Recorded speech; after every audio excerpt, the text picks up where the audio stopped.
শাকিব খানের নতুন সিনেমা এখন ফেসবুকে চলছে। একদিকে চলছে শুটিং, আরেকদিকে একই ফুটেজ আমাদেরকে ফ্রিতে দেখিয়ে দেওয়া হচ্ছে ফেসবুকে। আমি শাকিব খানের নতুন সিনেমার এই ধরনের অনিয়ম নিয়ে কথা বললেই শাকিব খানের ভক্তরা স্যাত করে ওঠে। তারা হচ্ছে আমার দিকে তেড়ে আসে, ভাই আমি তো আপনাদের শত্রু না, আমাকে একটা প্রশ্নের উত্তর দেন তো আপনারা। একটি সিনেমার শুটিং এই মুহূর্তে ঢাকার আশেপাশে চলছে, আবার সেই ফুটেজগুলো এখন আমরা ফেসবুকেও দেখতে পাচ্ছি। এটা কি ঠিক? এটা কি একটি সিনেমার জন্য ঠিক? পৃথিবীর আর কোন ইন্ডাস্ট্রি আছে, আর কোন সিনেমা ইন্ডাস্ট্রি আছে আমাকে দেখান তো, যে সিনেমার শুটিং চলতেছে সে সিনেমা আবার ফেসবুকেও আমরা দেখতে পাচ্ছি। দেখান আপনারা। আপনারা সত্যটা মানতে পারেন না।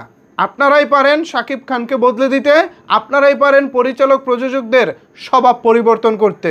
সো শাকিব খানের ভক্তদেরকে বলবো, আপনারা সজাগ হন, এখনও সময় আছে, আপনারা সজাগ হন। আমি কিছু বললেই তো বলেন ভাই তোর কি খেয়ে দে কাজ নাই, এগুলো নিয়ে সারাদিন পড়ে থাকিস, হ্যান ত্যান বংচং কত কিছু। ভাই শাকিব খানকে ভালোবাসি বলেই এসব দেখতে পারি না। যদি তাকে ভালো না বাসতাম তাহলে বলতাম ঠিকই আছে, খুব ভালো হচ্ছে, ফুটেজ ভাইরাল হোক। ভাইরাল হলে তো ভাই আমাদের জন্যই ভালো, আমরা ফ্রিতে দেখতে পারি, তাই না? কিন্তু আমি তো সেটা চাই না।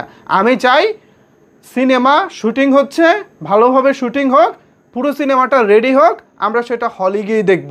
কিন্তু তা না।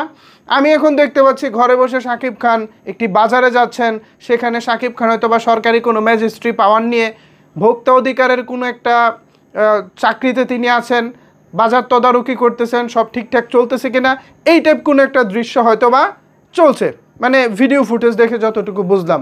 সো এইভাবে যদি আমি ঘরে থেকেই বুঝে যাই শাকিব খান কোন চরিত্র করতেছে, কখন বাজারে যাচ্ছে, কখন হচ্ছে অফিস করতেছে, এভাবে যদি প্রত্যেকটা চরিত্র আমি ঘরে থেকেই বুঝে যাই, তাইলে ভাই হলে গিয়ে আমি কি দেখব?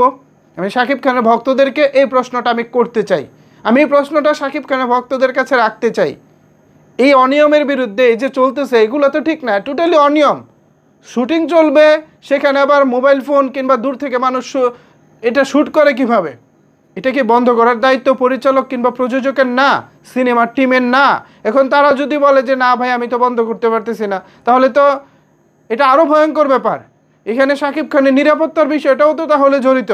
সাধারণ শুটিং করতেছেন আপনারা, দর্শকদের মোবাইল হাত থেকে ক্যামেরা বন্ধ করতে পারতেছেন না, সেখানে শাকিব খানের নিরাপত্তার বিষয়টা তো তাহলে আরও ভয়ঙ্কর ব্যাপার হয়ে দাঁড়ায়। তাহলে শাকিব খানের নিরাপত্তা কই?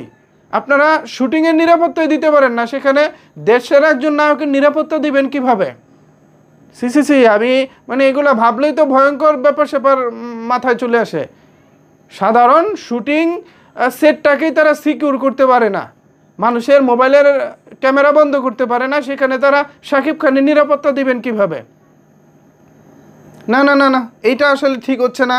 সাকিবিয়ান যারা আছেন আপনারা একটু সতর্ক হন। আপনাদেরকে বলবো এই যে এগুলা হচ্ছে এগুলোর বিরুদ্ধে প্রতিবাদ করুন, এভাবে ঠিক না। নতুন সিনেমার শুটিং চলতেছে, আমরা শুটিংয়ের শুরুর দিন থেকে দেখেছি বিভিন্ন গণমাধ্যমের সাংবাদিকরা একেবারে এইচডি ভিডিও করে তারপর হচ্ছে সেগুলো তারা কন্টেন্ট হিসেবে পেজে চ্যানেলে শেয়ার করতেছে। তো এই যদি হয় অবস্থা, তাইলে ভাই দুঃখজনক, আসলে কিছুই বলার নাই। আমাকে আপনারা বকাঝকা করেন, যাই করেন, আমি এসব অনিয়মের বিরুদ্ধে সবসময় কথা বলবো। তারপরেও যারা আমার কথা পছন্দ করেন বা আমার সাথে একমত কিংবা দ্বিমত, যার যেরকম মত আছে এ বিষয়ে আপনাদের মতামত জানতে চাই। নিচের কমেন্টস বক্সটা আপনাদের জন্য ওপেন রইল। ধন্যবাদ সবাইকে এতক্ষণ আমার সাথে থাকার জন্য।